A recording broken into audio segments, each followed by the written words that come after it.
Hi and welcome. I'm Antoinette Trimble, a registered architect. Today's topic is one that most architects will encounter at some point in their career and that very few of us were trained to handle: navigating conflict with clients. Hi, I'm Allison Tsao, an organization development practitioner. Conflict in professional relationships is inevitable, but how you respond to it is a skill. And like any skill, it can be learned. This video is part of a series developed in partnership with the Architects Registration Board of Victoria.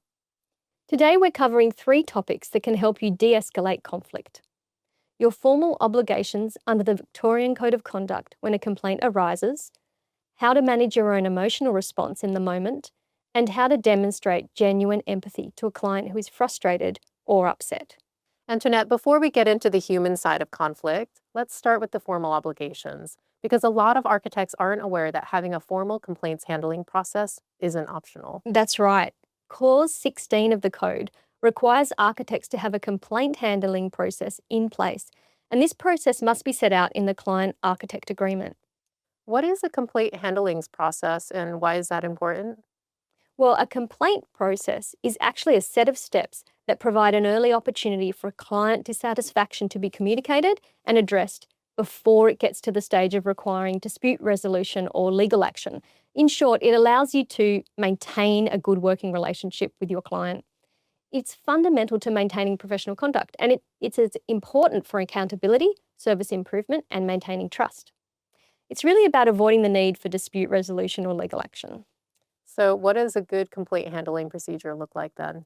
Well, what it looks like is totally at the discretion of the practice. It can be as involved as the processes outlined in the Australian Standard, or as simple as setting out 5 things: how the client raises a dispute, how the dispute is acknowledged by the practice, the process for responding, so like the time frame, details of any special arrangement for resolving disputes, so that could be, facilitated discussion, mediation, or other next steps if it can't be resolved.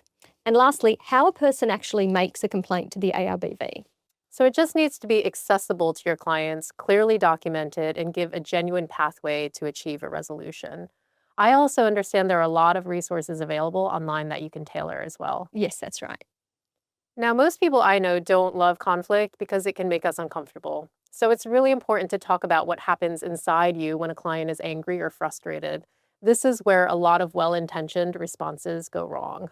It's confronting, even for experienced architects, and there's a strong instinct to defend yourself, to explain, to justify, to correct the record. But sometimes that instinct is appropriate, but if it kicks in before you've heard what the client's saying, it tends to make things worse.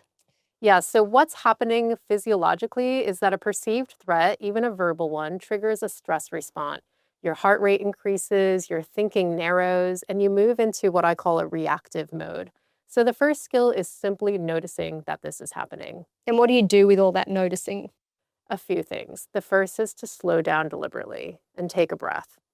If you're in a meeting, you can buy yourself a moment by saying something like, I want to make sure I understand what you're telling me. Can I just take a moment? This is not a weakness, it's regulation, and it signals to the client that you're taking them seriously. The second is to separate the emotion from the content. If a client is angry, there are usually 2 things happening at once: a feeling and an underlying concern. The feeling might be frustration, fear, or a sense of being disrespected, and the concern might be about cost, timeline, or trust. Your job is to get to the concern, but you can't do that until you've acknowledged the feeling. Allison, I'd add, it helps to remind yourself that a client's anger is rarely personal, even when it feels that way. Their frustration is about the situation, not about you as a person. So holding that distinction in your mind creates like a little bit of space. Exactly. So if the conversation escalates to a point where you feel you can't respond well in the moment, it's entirely appropriate to pause. Saying something like, I can see this is a significant concern for you and I want to give it more thought. Can we find a time to speak again tomorrow so I can come back to you with a clearer picture? That's not avoidance, it's responsible de-escalation, and it gives you the time to regulate, reflect, and respond more effectively rather than react in the moment. Let's talk about another de-escalation strategy. Empathy is probably the most misunderstood skill in conflict situations. A lot of people confuse it with conceding that the client is right, but it means you understand how they feel and you let them know that you do.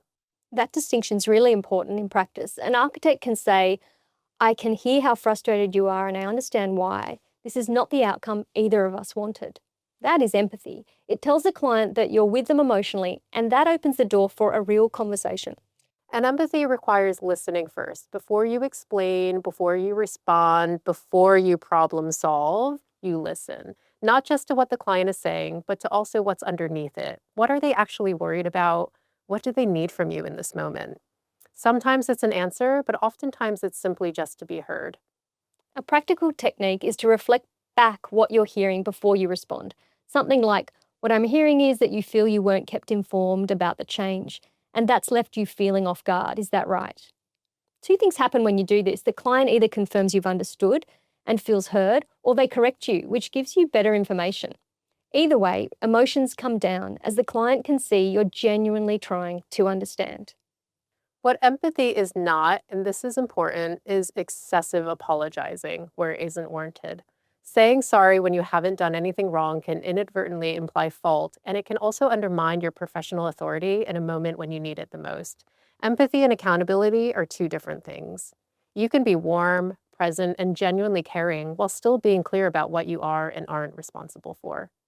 To recap, have a written complaints handling process in place before you need it, also in your client architect agreement, as per Clause 6 and 16 of the Code, and it will make you more confident and more effective when conflict arises. Notice and manage your own emotional response. Slow down, separate the feeling from the concern, and give yourself permission to pause a conversation that needs more time. And demonstrate empathy by listening first, reflecting back what you've heard, and acknowledging how the situation lands without losing your professional position. Thanks for watching. We hope this video helps you navigate the difficult moments in your practice with greater confidence and skill. See you in the next one.